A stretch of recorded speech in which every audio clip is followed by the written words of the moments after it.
Welcome to the Slop Farm. Enjoy the video. You begin by confirming prerequisites. Subscription, resource group, and region. Do this now. Once done, open the Azure Portal and click Create a Resource, then select Virtual Machine. Make sure to pick Windows as the image, set the admin username, and choose Authentication, password, or an SSH key if you prefer keys. This is the first actionable step, so you avoid rolling back later. Select a sensible VM size estimate, now so quotas and costs remain predictable.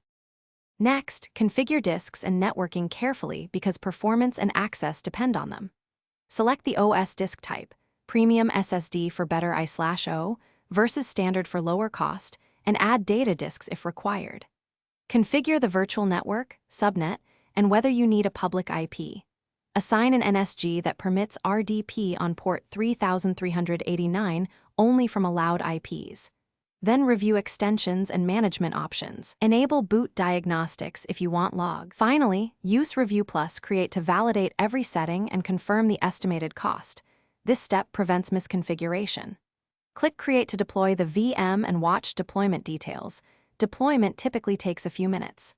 Once provisioning completes, obtain the public IP, then connect via RDP using the admin credentials. If you cannot connect, make sure the NSG allows port 3389 from your IP. Verify Windows firewall settings inside the VM, and ensure the VM has a public IP assigned before retrying.